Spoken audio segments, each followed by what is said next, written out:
बोलो सतगुरुदेव की जय हो।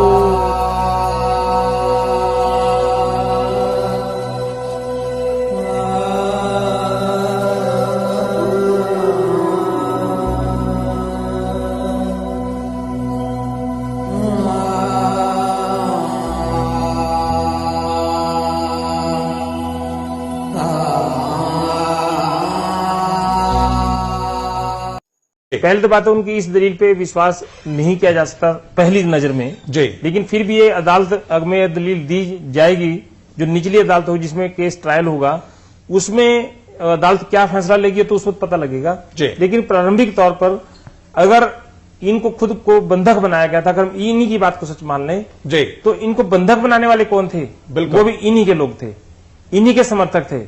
और जो अंदर महिलाएं और बच्चे जिनको बंधक जबरन तौर पर रखा हुआ था, जो महिलाएं और बच्चे बाहर निकले हैं, उन सब ने ये बताया, पत्रकारों को बताया, पुलिस को भी बताया और अन्य जो वहां के नागरिक थे जो उनकी मदद कर रहे थे उनको भिजवाने के लिए उनके स्थानों पर, उनको भी बताया कि हमारे साथ जबरदस्ती करके हमें रोका गया और हमारे साथ जाती हुई जी। तो ये बात तो बिल्कुल नहीं मानी जा सकती रामपाल की इस दलील में, इस ड्रामे में। एक प्रकार से जैसे पहले ड्रामे इनके अनुयायी या इनके समर्थक या इनके प्रवक्ता जी पहले ही झूठे या गलत बयान देकर भ्रम की स्थिति पैदा करते रहे और ये कहते रहे कि रामपाल आश्रम के अंदर नहीं है, उसका इलाज कहीं और बाहर हो रहा है। और एवं तहलका लगातार ये बता रहा था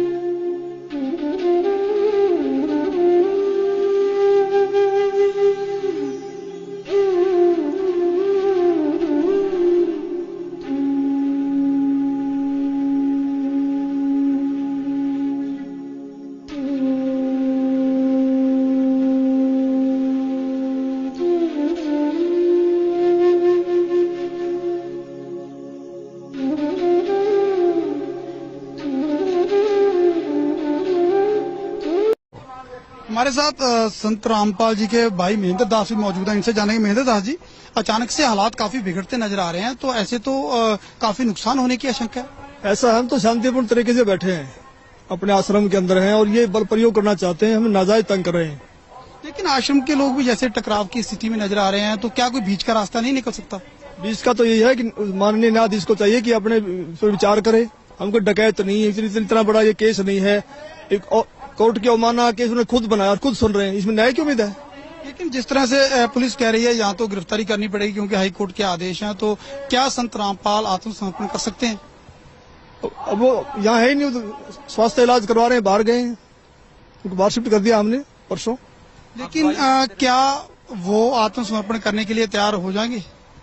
अगर हमारी हाई कोर्ट में बेल कैंसिल करते हैं तो नहीं होंगे, तो नाजायज बेल कैंसिल करने जा रहे हैं। आज उस पर सुनवाई है। अब उस केस का इस अवमानना से क्या लिंक था? ये अवमानना बनाई इसीलिए गई थी कि उस बेल कैंसिल करके अंदर ठोक दें। एक सबसे बड़ा सवाल यही है कि आपका कहना है कि संत रामपाल आश्रम के अंदर मौजूद नहीं है। अगर संत रामपाल आश्रम के अंदर मौजूद नहीं है तो क्यों फिर पुलिस को रोका जा रहा है? पुलिस अगर जाकर के चेक करती है संत रामपाल नहीं होंगे तो पुलिस वापस चली जाएगी। क्योंकि यहाँ कल एसडीएम ने और डीसी ने बताया, एसडीएम आदेश पड़ रहा था कि हमने इसको सील कर लिया है, नाजायज तरीके सील करने के आदेश दिए, अपने आश्रम को नहीं छोड़े, आश्रम की सुरक्षा के लिए बैठे हैं अब हम। ठीक है जी, ओके।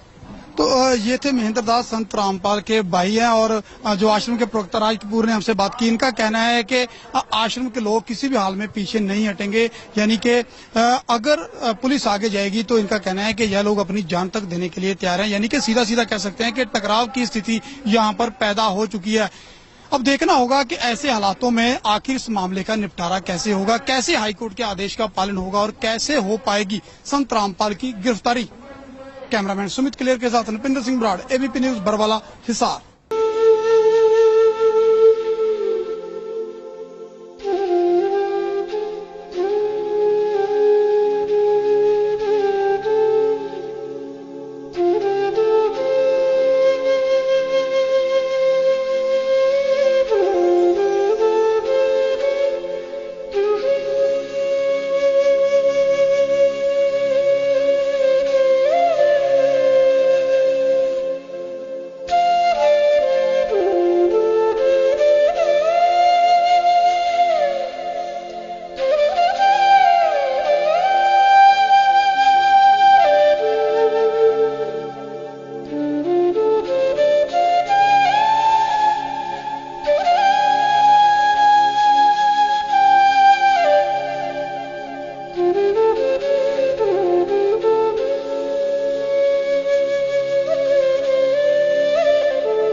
रिपोर्ट आ चुकी है, आपको मेडिकल रिपोर्ट आ चुकी है, उसमें है कि आप बिल्कुल सही है, लेकिन कोर्ट को गुमराह कहीं न कहीं किया गया। ये कहा जाता रहा कि आप अस्वस्थ है, जिसकी वजह से कोर्ट में पेश नहीं हो पाए। अब स्वस्थ हो गया, मैं पहले बीमार था। रामपाल जी, आपकी जो बेल एप्लीकेशन थी वो भी अब रिजेक्ट कर दी गई है, जो 2008 में आपको बेल मिली थी कोर्ट की तरफ से, उसके बारे में क्या कहना है? धन्यवाद। जो पूरा विवाद हुआ उसमें 6 लोगों की जान गई, आपको कोई अफसोस है उस बात का? बहुत अफसोस है जी। नहीं, जो आपने अपने अनुयायियों को जिम्मेदार ढाल कौन है बनाया इस चीज़ का? और आप पीछे छुपे रहे, मैंने किसी को नहीं, वो आप सही मानते हैं? मैंने नहीं बनाया किसी को, वो अपने आप ही बन रहे थे, मुझे भी रोक रखा था। आपके ऊपर इतने इल्जाम है सर, आपके ऊपर इतने इल्जाम झूठे कैसे हैं आपके ऊपर? आपके गुंडे इतने खड़े थे वहाँ पे, हजारों आदमी हरियाणा पुलिस से। मेरे नीचे राष्ट्रीय समाज सेवा समिति। नहीं तो आपकी समिति है? अरे आपकी समिति है बाबा, आप अपने आप को संत कहते हैं, आप संत कहना लायक भी है? आप आपसे भी ये जवाब दीजिए, आपके वहाँ इतनी फोर्स, इतने गुंडे, इतने आर्मी खड़ी है हरियाणा पुलिस के ऊपर, आप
सर्वा संगत से मेरा आदेश है कि जो भी कार्रवाई की जा रही है, जैसे कोई समागम मनाया जाता है या कोई और कार्रवाई हो रही है, ये मेरे आदेश से ये सब भगत कर रहे हैं, जिनकी जो मैंने कमेटी बना रखी है। इनके ऊपर विश्वास करो, अगर इससे अलग चलोगे तो तुम गुरुद्रोही में आ जाओगे। मैं सबकी डिटेल मंगाऊंगा, कौन कौन क्या क्या बकवास कर रहे हैं, उनको फिर मिशन से निकाल दूंगा, ताकि ये खत्म हो जाओगे भगवान के दरबार से, समझ गए। जो कमेटी मैंने निर्मित बना रखी है वो मेरी सहमति से, मेरी आज्ञा से, मेरे से सलाह करके कदम उठाती है। ये अपने आप कोई भी कदम नहीं उठाते। जो भी कार्रवाई हो रही है ये मेरी हो रही है। अगर इनका कोई विरोध करता है तो मेरा और मेरे वीर भगवान का विरोध करता है, वो पाप आत्मा है, वो हमारे मिशन से बाहर निकाल दिया जाएगा। ठीक है, इस की छोटियों को सबको डाल दो, बता दो हरामखोरों को जो इस मिशन का नाश करना चाहते हैं। ठीक है जी गुरु, सच्चा है। तो ये ऐसे कुसंगत होती है, वो बर्बाद करती है उन्हीं को जो मंद बुद्धि होते हैं। नहीं तो ज्ञानवान तुरंत सोच लेते ये कोई बात है। इतने दिन हो गए गुरुजी ने, 15 साल हो गए, मैं नाम देते न किसी को ऐसा कुछ कहा नहीं, कोई ऐसी दोगली बात करी नहीं।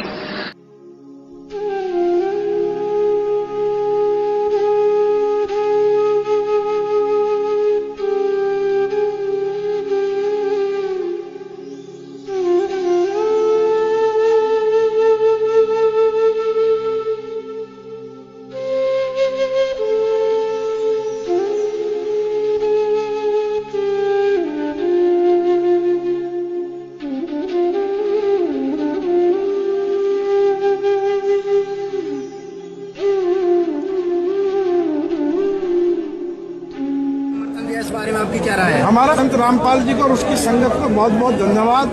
और उन्होंने हमें आज 11 लाख रुपए चंदा देकर भी आंदोलन में भी मदद की। और मैं तो ये कहना चाहूंगा कि संत रामपाल जी के ऊपर भी जो जुल्म हुए, और उस जुल्म को जब वे उनके दर्शन करने उनके शरणार्थी जाते हैं तो उस पर भी तमाम अत्याचार किए जाते हैं, लाठियां बरसाई जाती है। सरकार उनको तंग कर रही, और जो आर्य समाज के और उनके बीच में डिस्प्यूट है उसको भी दूर कराने की कोशिश करेंगे, क्योंकि हम खुद आर्य समाजी हैं।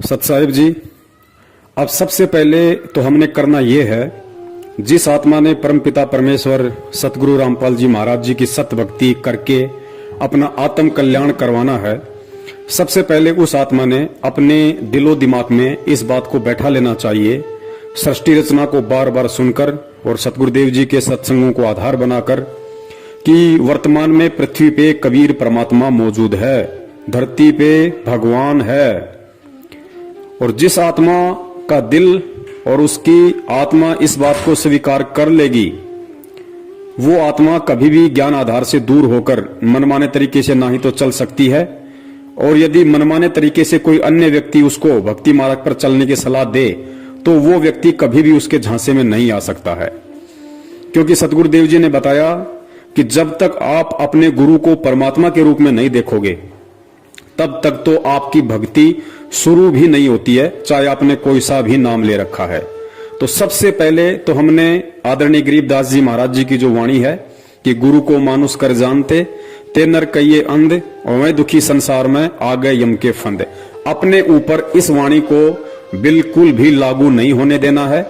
क्यों? क्योंकि हमने गुरु को मानुष नहीं समझना है, ना ही मानना है।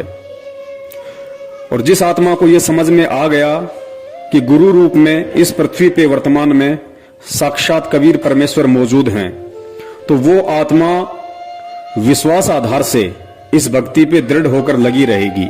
फिर उस आत्मा को चाहे कोई कितना ही भ्रमित करने की कोशिश करे, उसे कोई कितने ही उल्टे सीधे आदेश सुनाए, उसे कोई कितना ही डराए धमकाए, वो आत्मा ज्ञान आधार के विपरीत नहीं चल सकती है।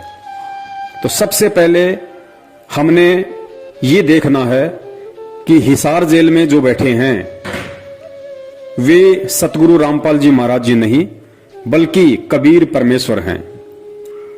और सबसे बड़ा धोखा जो संगत खा रही है, जितने भी इन कॉल एजेंटों के बहकावे में आकर, सतलोक आश्रम मैनेजमेंट हरियाणा वालों के बहकावे में आकर, इनके तानाशाही फरमानों की पालना करके जितने भी लोग अपने कर्म फोड़ रहे हैं या सतगुरुदेव जी के ज्ञान विपरीत कर्म कर रहे हैं, उन सब ने हिसार जेल में केवल संत रामपाल जी महाराज जी को देखा है और देख रहे हैं।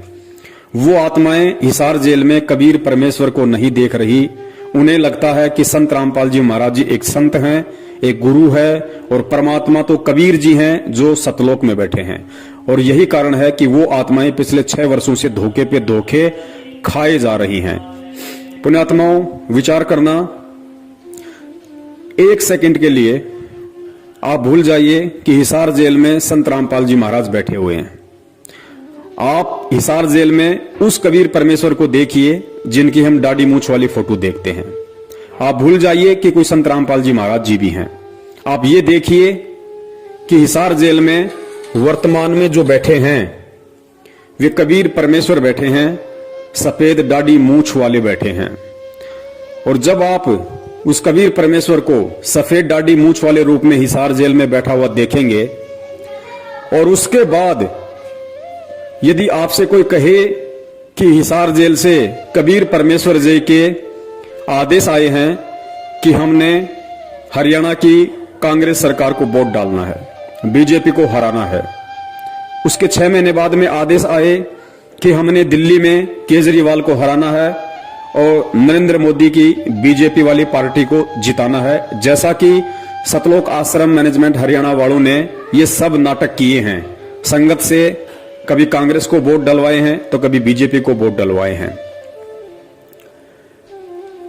आपको यदि हिसार जेल से आदेश आए कि आपने हरियाणा के जाट आंदोलन में शामिल होकर सरकार का विरोध करना है, आपको हिसार जेल से आदेश आए कि आपने राजस्थान की करनी सेना को समर्थन देना है, क्योंकि करनी सेना उस गैंगस्टर के समर्थन में है, उस गुंडे व्यक्ति के समर्थन में है जो 1-2 साल पहले पुलिस एनकाउंटर में मारा जा चुका था, जिसका नाम था गैंगस्टर आनंदपाल सिंह। क्या आप एक गैंगस्टर के समर्थन में उसकी सीबीआई जांच में खड़े हो सकते हैं जब आपकी अंतरात्मा इस बात को जान रही है कि हिसार जेल में साक्षात कबीर परमेश्वर दाढ़ी मूंछ वाले बैठे हैं? आप बिल्कुल भी इन आदेशों की पालना नहीं करेंगे। ना ही तो आप बीजेपी को वोट देंगे, ना ही आप कांग्रेस को वोट देंगे, ना ही आप किसी भी कुपात्र को दान देंगे, ना ही आप किसी भी गैंगस्टर की सीबीआई जांच का समर्थन करेंगे, जब तक आप हिसार जेल में दाढ़ी मूंछ वाले कबीर जी को देख रहे हैं। उसके बावजूद भी आप लोगों ने वो सारे उल्टे कर्म किए सतलोक आश्रम मैनेजमेंट हरियाणा के कहने पे। आप लोगों ने कांग्रेस को भी वोट दिए, आप लोगों ने बीजेपी को हराने के लिए कांग्रेस का समर्थन किया। फिर अगले 6 महीने बाद में दिल्ली में आप लोगों ने बीजेपी को जिताने के लिए केजरीवाल की गवर्नमेंट का विरोध किया, लोगों को जा जाके उत्साहित किया कि केजरीवाल को हराना है, बीजेपी को जिताना है।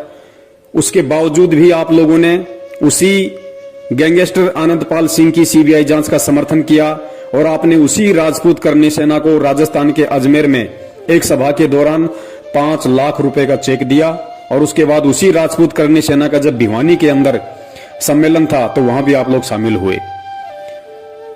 क्यों शामिल हुए? क्योंकि आप हिसार जेल में उस कबीर परमेश्वर को नहीं देख रहे थे, बल्कि आप हिसार जेल में संत रामपाल जी महाराज जी को देख रहे थे। अर्थात अभी तक आप लोगों ने अपने गुरु को कबीर नहीं माना, वरना आप ये कुक्रम, जब आपको ये कहा गया था कि ये हिसार जेल से गुरुजी का आदेश है, यदि उस समय आप अपने गुरु को कबीर के रूप में देख रहे होते तो कदापि आप इस तरह का कोई भी घटिया और ज्ञान आधारित आदेश नहीं मानते।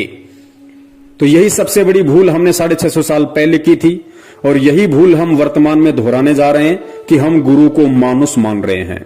और परमेश्वर की वाणी है कि गुरु मानुष कर जानते ते नर कहिए अंध, होवें दुखी संसार में और आग गए यम के फंद।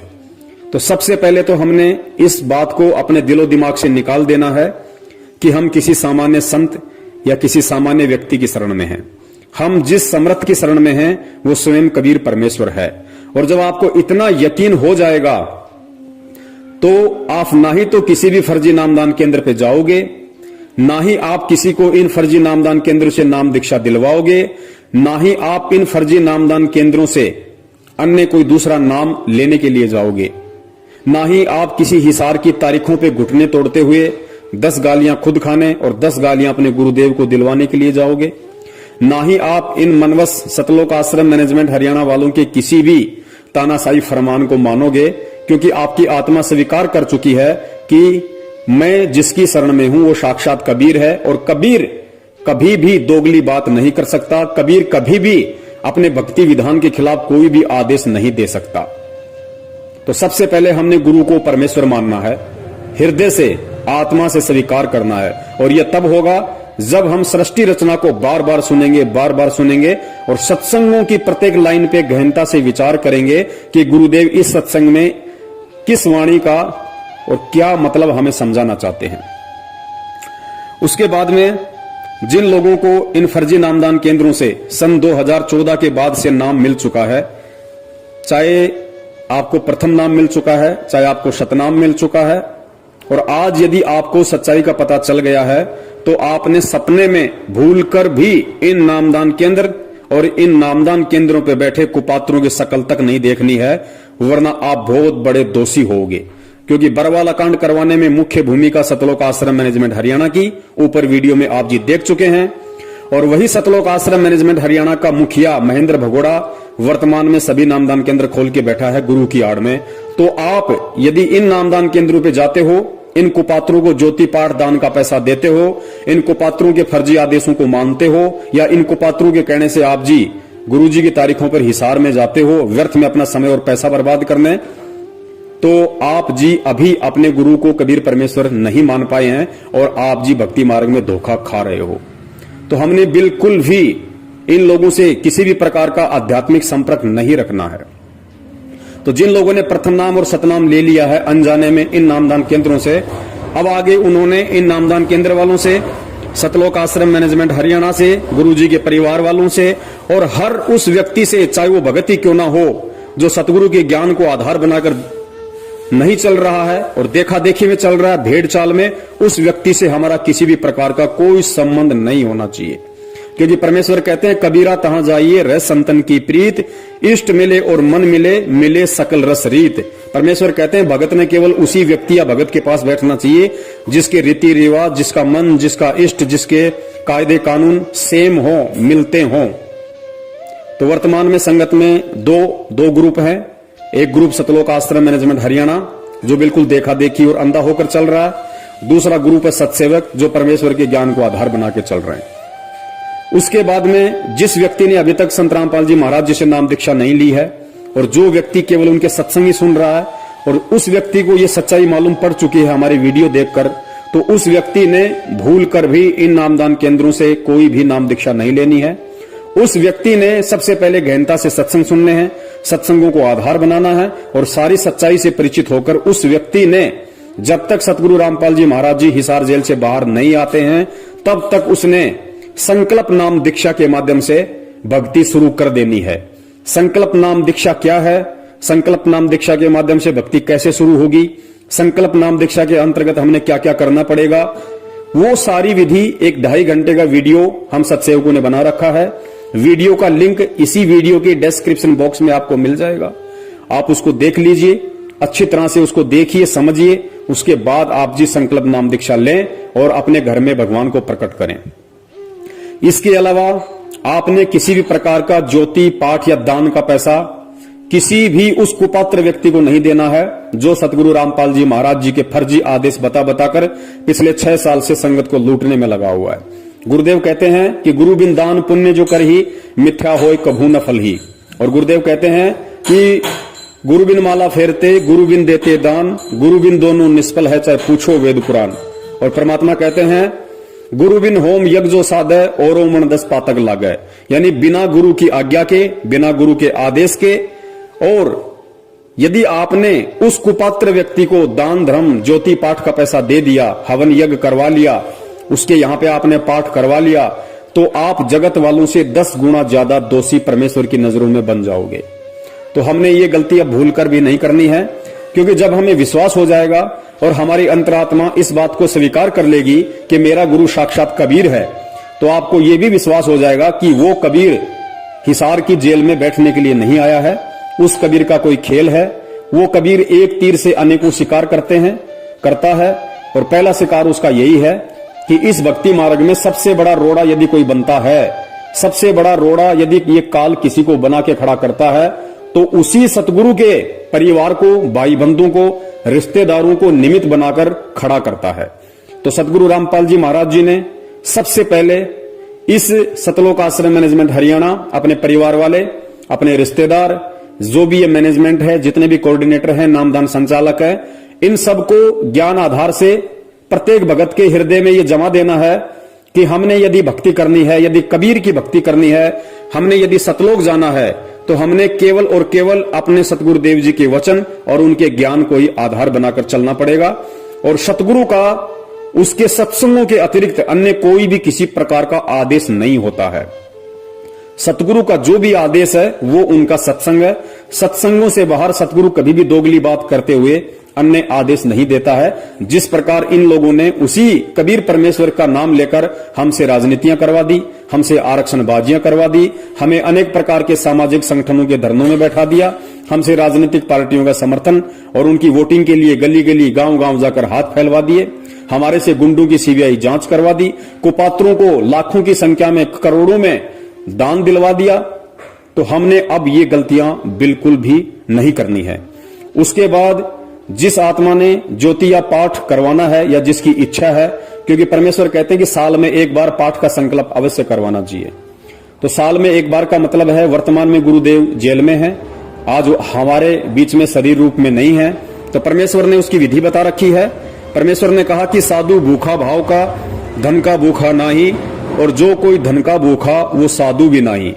यानी जो असल में संत होगा, सतगुरु होगा, जो कबीर होगा, वो माया का भूखा नहीं होता, वो धन का पैसे का भूखा नहीं होता, वो केवल भाव का भूखा होता है। तो हमने जहां अपने घर में परमेश्वर का दरबार लगा रखा है, वहां पे हमने दंडवत प्रणाम करके, यदि हमने ज्योति संकल्प करनी है तो हम ज्योति की प्रार्थना करेंगे, यदि हमने पाठ का संकल्प करना है तो हम पाठ का संकल्प करेंगे, और परमेश्वर को दंडवत करके हम ये प्रार्थना करेंगे कि हे परमपिता परमेश्वर, आपका दास या दासी आप जी के चरणों में ज्योति का संकल्प करता है। हे परमेश्वर, इस दास के इस संकल्प को स्वीकार करें, और परमात्मा जिस दिन आप साक्षात हमें दर्शन देंगे, जब आप आश्रम में आएंगे, परमेश्वर उस समय, आज मैं जो संकल्प कर रहा हूं आपकी प्रेरणा से, परमेश्वर उस समय जो भी पैसा आप बताएंगे, आप कहेंगे, उतना पैसा मैं आप जी के कर कमलों में दूंगा। तो साधु भूखा भाव का, धन का भूखा नहीं। परमेश्वर अंतर्यामी होता है, घट घट का वासी होता है। इस तरीके से हमने ज्योति पाठ का संकल्प करना है। सेम लाभ परमात्मा देंगे, क्योंकि ये सतगुरु का वचन है और भक्ति मार्ग में सतगुरु का वचन ही सर्वोपरि होता है, सर्वोत्तम होता है और सतगुरु का वचन ही उनके सत्संग होते हैं। इसके अलावा सतगुरु का यदि कोई सबसे बड़ा आदेश है तो सतगुरु के द्वारा हमें जो नित्य नियम दिया गया है वो सतगुरु का सबसे बड़ा आदेश है। हम सुबह सुबह जो नित्य नियम करते हैं वो केवल हमारे लिए आदेश है, सतगुरु का वो हमारे लिए आदेश है। हमने उन वाणियों पे अमल करना है, हम सभी ने उन वाणियों के अनुसार अपनी रहनी और करनी को करना है, जिससे कि सतगुरुदेव जी प्रसन्न हो, सतगुरुदेव जी हम पे खुश हो और हमारे को भक्ति धन से परिपूर्ण करें। तो आपने इस तरीके से जब तक सतगुरु रामपाल जी महाराज जी हिसार जेल से बाहर नहीं आ जाते हैं तब तक आपने इस ज्ञान को आधार बना के रखना है। और जब तक हम ज्ञान को आधार बना के नहीं चलेंगे, ज्ञान को आधार नहीं बनाएंगे, सतगुरु कभी भी हमारे से प्रसन्न नहीं होगा। परमेश्वर ने कहा कि 3 युगों से तुम्हें ये धर्म के ठेकेदार इसी तरह भगवान की आड़ में लूटते आए हैं और वर्तमान में भी यदि हम इन काले अंग्रेज और धर्म के व्यापारी सतलोक आश्रम मैनेजमेंट हरियाणा के हाथों लुटते रहेंगे, पिटते रहेंगे, तो पुण्यात्माओं फिर क्या फायदा उस परमेश्वर का ये शिक्षा देने का, और क्या फायदा फिर उस परमेश्वर से ये तत्व ज्ञान लेने का, और क्या फायदा फिर ये कबीर की भक्ति करने का। तो हमने हर स्थिति में सतगुरुदेव जी को खुश करना है, सतगुरुदेव जी को प्रसन्न करना है। और एक चीज अपने दिलो दिमाग से निकाल देना कि सतगुरुदेव किसी भी कानूनी प्रक्रिया से बाहर आएंगे। सतगुरु यदि बाहर आएगा तो अपने बच्चों को ज्ञान आधार से चलता हुआ देखकर आएगा, क्योंकि यदि हम अपने गुरु को कबीर मान रहे हैं और मान चुके हैं तो ये भी निश्चित है कि इस दुनिया की कोई भी जेल उस कबीर को 4 दीवारी में कैद करके नहीं रख सकती। वो कबीर अनंत कलाओं का स्वामी है, वो एक रूप में जेल में है, दूसरे रूप में हम सबके घर में और घट में विराजमान है, तीसरे रूप में वो सतलोक में बैठा हुआ है।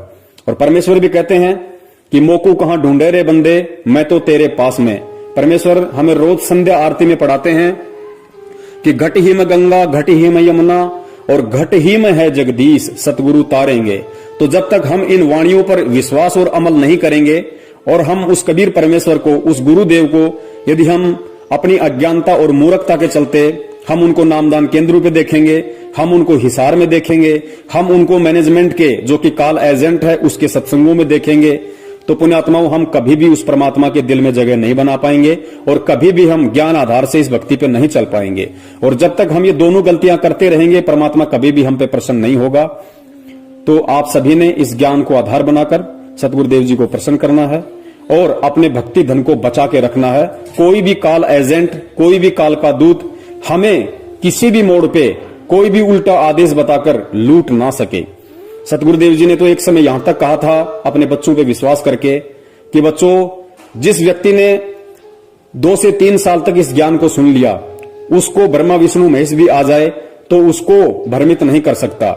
जबकि हम देख रहे हैं कि जिन व्यक्तियों ने 10-10 साल से नाम ले रखा, 20-20 साल से नाम ले रखा है, उनको ब्रह्मा विष्णु महेश तो छोड़िए, ब्रह्मा विष्णु महेश के नाखून के बराबर भी जो नहीं है, सतलोक आश्रम मैनेजमेंट हरियाणा ये पिछले 6 साल से किस कदर उन भक्तों की दुर्गति करवा रहा है, उनको ज्ञान के विपरीत चलवा रहा है। तो फिर हम कब उस लायक बनेंगे जिस लायक हमें सतगुरु यहां पे ज्ञान देकर बनाने आए हैं। तो हमने विश्वास के साथ भक्ति करनी है और हम अपने गुरु को यदि कबीर मान चुके हैं तो विश्वास रखना कबीर बाहर आएगा, कबीर पूरी सृष्टि को नाम देगा। कबीर का वचन है, कबीर ने कबीर सागर में लिखवा दिया था कि धर्मदास जब वो 5505 वर्ष वाला समय बीत जाएगा उसके बाद एक समय ऐसा आएगा जब पूरी सृष्टि मेरे से नाम लेगी, हर घर में सतनामी होंगे। और परमेश्वर ने कहा था कि सकल सृष्टि परवानिक होई, और मालिक कहते हैं घर घर होगा बोध विचारा। तो ये भक्ति विश्वास की है। अगर विश्वास नहीं है तो चाहे आप कितनी ही भक्ति कर लो, कितना ही आप दिखावा कर लो, कितना ही आप दान धर्म कर दो, आपको कुछ भी मिलने वाला नहीं है। ठीक है, जो आप ये 5 यज्ञ आप जी करते हैं ये आपको मिल जाएगा, लेकिन आपको कबीर और उसका सतलोक नहीं मिलेगा। तो इस तरीके से सतगुरु रामपाल जी महाराज जी के हिसार जेल से आने तक, और विश्वास रखना सतगुरु चाहे आए कल, सतगुरु चाहे आए 10 साल बाद, सतगुरु चाहे आए 20 साल बाद, और चाहे सतगुरु की मौज वो जेल से ना आए, लेकिन हमने यदि उनको कबीर मान लिया है, सतगुरु मान लिया है, तो हमने ज्ञान आधार की पूंछ पकड़ के इस भक्ति मार्ग पे निश्चिंत होकर लगे रहना है। क्योंकि पुण्यात्माओं, विचार करना, सतगुरु के मिलने से पहले आप और हमें बिल्कुल भी नहीं पता था कि सतगुरु क्या होता है, सतलोक क्या है, मोक्ष क्या है, और हमारा ये जीवन प्राप्त करने का मकसद क्या है। तो परमात्मा ने खुद ही हमारा हाथ पकड़ा, खुद ही हमें ये जानकारी करवाई। तो निश्चित सी बात है पुण्यात्माओं, जब हमारी कोई औकात ही नहीं है, जब हमारी अपनी कोई सोच और विचार ही नहीं है, और कबीर परमेश्वर ने खुद हमें एक सोच दी, हमें एक विचार दिया, हमें इस भक्ति मार्ग पे लगाया, तो जाहिर सी बात है हमें सतलोक पहुंचाने का काम, हमें सतलोक में बैठाने की जिम्मेदारी स्वयं उस कबीर परमेश्वर की है। अब वो उनकी मर्जी, वो चाहे तो इस जन्म में बैठा दे, वो चाहे तो अगले 10 जन्म के बाद बैठा दे। हमें बिल्कुल भी इस बात की चिंता नहीं करनी है, क्योंकि हम अपना सब कुछ कबीर परमेश्वर को सौंप चुके हैं। ऐसा नहीं है कि हम आज पहली बार उस कबीर परमेश्वर की शरण में आए हैं। अनंत युग हो गए हमें इस परमात्मा की शरण में रहते हुए, और जब अनंत युग बीत जाते हैं तब ये ज्ञान थोड़ा थोड़ा समझ में आने लगता है। क्योंकि परमेश्वर ने मीराबाई के लिए कहा था कि साधु से ती मस्करी, चोरा नाल खुशहाल, मल अखाड़ा जीतेंगे ये युगों युगों के माल। मल अखाड़ा यानी भक्ति रूपी अखाड़ा केवल वही आत्मा, वही पहलवान जीतेगा जो युगों युगों से कबीर परमेश्वर की भक्ति करता आ रहा है। तो जितनी बार भी हम इस कबीर परमेश्वर की शरण में आए हैं, हर बार हम यही सोचते थे कि अब की बार हमारा मोक्ष पक्का है, अब की बार हमारा मोक्ष पक्का है, जैसा आज हम वर्तमान में सोच रहे हैं। लेकिन क्या उन युगों में हमारा मोक्ष हुआ? नहीं हुआ। हमारे चाहने से कुछ नहीं होगा, क्योंकि परमेश्वर कहते हैं कि मनु मनोरथ ना कीजिए, तेरा किया ना होए, जय पानी से घी निकले तो लूखा खाए ना कोई। तो जब हमने अपना तन मन धन सब कबीर परमेश्वर को सौंप दिया है, तो हमने निश्चिंत हो जाना चाहिए कि वो परमेश्वर अब हमें 84 लाख योनियों में नहीं जाने देगा। जब तक हम पार नहीं हो जाते, जब तक हम सतलोक में नहीं पहुंच जाते, तब तक वो परमेश्वर हमें मानव जन्म देकर अपनी शरण में लेता रहेगा। तो इतना आश्वस्त प्रत्येक उस आत्मा को हो जाना चाहिए जो आत्मा अपने सतगुरु में कबीर को देख रही है। और यदि कोई अपने गुरु को संत रामपाल मान रही है, उन्हें एक मां के पेट से जन्म लिया हुआ जीव मान रही है, उन्हें मानुष समझ रही है, उस आत्मा की तो फिर दास कुछ नहीं कह सकता। उस आत्मा का तो फिर अपना संस्कार है, जैसा उसे मिलेगा वैसा ही उसे मिलना है। दास यहां जो बात कर रहा है, जो बता रहा है, वो केवल उस ज्ञान आधारी आत्मा के लिए बता रहा है जो आत्मा इस भक्ति मार्ग पर ज्ञान को आधार बनाकर और अपने मोक्ष प्राप्ति के मकसद से जुड़ी है या फिर आगे जुड़ने वाली है। तो दास का यही निवेदन है, इस विधि से यदि आप जो करते हैं, जो विधि परमेश्वर का ज्ञान बोलता है, मेरे अपने कोई विचार नहीं है, मेरी अपनी कोई सोच नहीं है, मैं 2 कौड़ी का जीव हूं। आज अगर मैं कुछ बोल पा रहा हूं तो केवल परमेश्वर की रजा से, उन्हीं के ज्ञान आधार अनुसार बोल पा रहा हूं। दास की स्थिति केवल वैसी है जैसा कि कहते हैं कि अल्लाह मेहरबान तो गधा पहलवान, इससे बढ़कर कोई औकात नहीं है। जिस भाई को उचित लगे वो सतगुरु रामपाल जी महाराज जी के इसार जेल से आने तक इस विधि से इस सत भक्ति मार्ग पे लगा रहे, और जिस भाई को नहीं मानना है तो भक्ति मार्ग में किसी पे कोई बाध्यता नहीं है। परमेश्वर ने आत्माओं को सतलोक में भी स्वतंत्र रखा हुआ था, और परमेश्वर ने यहाँ भी आत्माओं को स्वतंत्र रखा हुआ है। और काल भगवान के साथ वचन था, काल ने कहा था कि परमात्मा आप धरती पे जाओगे, अपना ज्ञान प्रचार करोगे, जो आपके ज्ञान को समझकर आपको स्वीकार करे वो आपका, और जो आपके ज्ञान को स्वीकार ना करके आपको स्वीकार ना करे वो परमेश्वर मेरा, आप जबरदस्ती किसी को ना ले जाना। और सतलोक में भी यही था, परमात्मा ने हम सभी आत्माओं को स्वतंत्र रखा हुआ था। जब काल ने कहा कि परमात्मा मुझे ये आत्माएं दे दो, तो परमेश्वर ने उसको मना कर दिया कि सब कुछ दे सकता हूं, और ब्रह्मांड चाहिए तो और ले ले, लेकिन ये आत्मा मेरा निज अंश है, ये मैं तुझे नहीं दे सकता। हाँ, यदि कोई आत्मा अपनी स्वेच्छा से तेरे साथ में जाना चाहे तो वो तू ले जा सकता है। इसका मतलब परमात्मा ने वहां पे भी आत्मा को स्वतंत्र रखा हुआ है। और वहां जब आत्माओं ने उस स्वतंत्रता का दुरुपयोग किया, नाजायज फायदा उठाया, तो उसका जो परिणाम है, जो सजा है, आज हम यहाँ अनंत युगों से गधे, कुत्ते और सुअर बनकर भोग रहे हैं। और वर्तमान में भी उसी परमात्मा ने हमें स्वतंत्र रखा हुआ है। और स्पेशली हिसार जेल जाने के बाद तो हम सबको खुला छोड़ दिया, बिल्कुल हमें अपने से अलग कर दिया कि अब तुम केवल मेरे द्वारा दिए गए ज्ञान को आधार बनाकर चलो, और ये साबित करो कि तुम कितना मुझे पहचान पाए, कितना तुम इस भक्ति मार्ग को पहचान पाए, और कितना अभी तुम सतलोक जाने के लिए तैयार हुए हो। तो आत्मा आज भी स्वतंत्र है, और स्वतंत्रता का ये फायदा काल उठा रहा है कि काल अपना चाल खेलकर, अपना दाव खेलकर इन आत्माओं को उसी गुरु की आड़ में, उसी गुरु के नाम से कभी राजनीति करवाता है, कभी आरक्षणबाजी करवाता है, कभी गुंडों की सीबीआई जांच करवाता है, कभी मनमाने तरीके से ज्योति पाठ करवाता है, तो दान का पैसा लेता है, जो कि सतगुरु के भक्ति विधान में बिल्कुल भी नहीं है। तो समझना आप लोगों ने है, विचार आप लोगों ने करना है किस तरह से, किस विधि से आपने परमेश्वर को खुश करना है और अपना ये अनमोल मानव जीवन सफल बनाना है। दास ने जो कहना था सतगुरु आशीर्वाद से संदेशा आप जी को दे दिया, क्योंकि सेवक का काम केवल संदेशा देने का होता है, जबरदस्ती उसकी पालना करवाने का नहीं होता है। आगे आपकी अपनी सोच, आपकी अपनी बुद्धि, आप किस तरीके से इस भक्ति मार्ग पर चलते हैं और किस तरीके से आप अपने सतगुरु को प्रसन्न करते हैं। सत साहिब जय हो बंदी छोड़ की। बंदी छोड़ सतगुरु रामपाल जी महाराज की जय हो। साहेब जी सतगुरुदेव की जय हो। जगत गुरु तत्वदर्शी संत रामपाल जी महाराज की जय हो। बंदी छोड़ जग परम पिता परमात्मा केशव कबीर साहेब की जय हो। बंदी छोड़ जगत गुरु तत्वदर्शी संत रामपाल जी महाराज की जय हो। सत साहेब जी। जयपुर वाले पवन भगत तन कर दिया पर्दा फास, रे घबराना नहीं। जयपुर वाले पवन भगत तन कर दिया पर्दा फास, रे घबराना नहीं। तेरी भली करेंगे संत राम पाल, घबराना नहीं। तेरी भली करेंगे संत राम पाल, घबराना नहीं। बरवाड़ा का कांड करण ये रही उनका नाम बताया। मैनेजमेंट और सेवा समिति ने ऐसा जुल्म कमाया। मैनेजमेंट और सेवा समिति ने ऐसा कहर कमाया। दूत काल के बन गए भगत भाई, दूत काल के बन गए भगत भाई। करके गुरु को बदनाम, रे घबराना नहीं। जयपुर वाले पवन भगत तन कर दिया पर्दा फास, रे घबराना नहीं। तेरी भली करेंगे संत राम पाल, घबराना नहीं। जगत गुरु संत राम पाल जी जाते जाते बता गए, सेवा समिति मेरी नहीं आ, मीडिया में सब सुना गए। जो भी जुल्म करा मेरे पर, जो भी जुल्म करा मेरे पैवा, सब मैनेजमेंट का काम, रह घबराना नहीं। जयपुर वाले पवन भगत तन कर दिया पर्दा फास, रह घबराना नहीं। तेरी भली करेंगे संत राम पाल, घबराना नहीं। छुपा रहा मैं मार यूं देते, अखबारों में लिख दिया। बना बनाया मेरा घर उजाड़ा, प्रशासन को बयान दिया। बना बनाया मेरा घर उजाड़ा, प्रशासन को बयान दिया।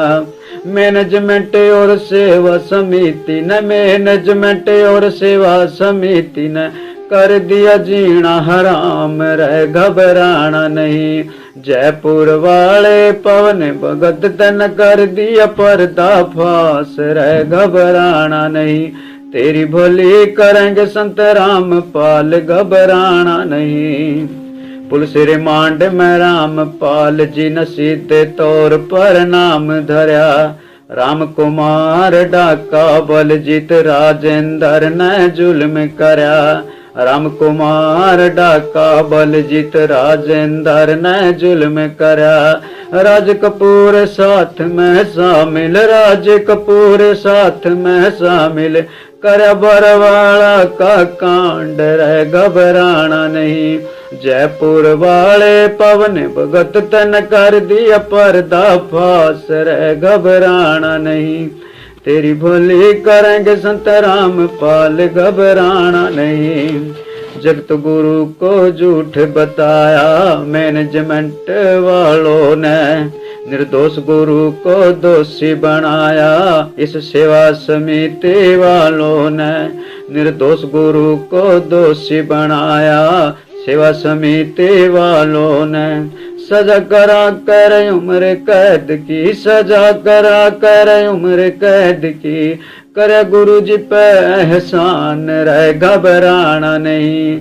जयपुर वाले पवन भगत तन कर दिया पर्दा फास, रह घबराना नहीं। तेरी भली करेंगे संत राम पाल, घबराना नहीं। तेरी भली करेंगे संत राम पाल, घबराना नहीं। रामपाल मेरा सच्चा सतगुरु जिसने पड़ की तोड़ निभानी। रामपाल मेरा सच्चा सतगुरु, जिसने पड़गी तोड़ निभानी। जीते जी मेरे रामपाल ने दे दी है कुर्बानी। जीते जी मेरे रामपाल ने देती है कुर्बानी। सुन लो सत भगतो भाई सारे, सुन लो सत भगतो भाई सारे, बनियो नान जान रह घबराना नहीं। जयपुर वाले पवन भगत तन कर दिया पर्दा फास, रह घबराना नहीं। तेरी बोली करेंगे संत रामपाल, घबराना नहीं। गोंदवाला में रण सिंह कह रहा चुप रहा ना जावे। गोंदवाला में रण सिंह कह रहा चुप रहा ना जावे। सेवा समिति मैनेजमेंट का करना पड़ा सफाया। मैनेजमेंट और सेवा समिति का करना पड़ा सफाया। और सहा नहीं जाता हमसे, और सहा नहीं जाता हमसे, सतगुरु का अपमान रह घबराना नहीं। जयपुर वाले पवन भगत तन कर दिया पर्दा फास, रह घबराना नहीं। तेरी भली करेंगे संत रामपाल, घबराना नहीं। जयपुर वाले पवन भगत तन कर दिया पर्दा फास, रह घबराना नहीं। तेरी भली करेंगे संत रामपाल, घबराना नहीं। तेरी भली करेंगे संत रामपाल, घबराना नहीं। सत साहेब जी।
बोलो सतगुरुदेव की जय हो।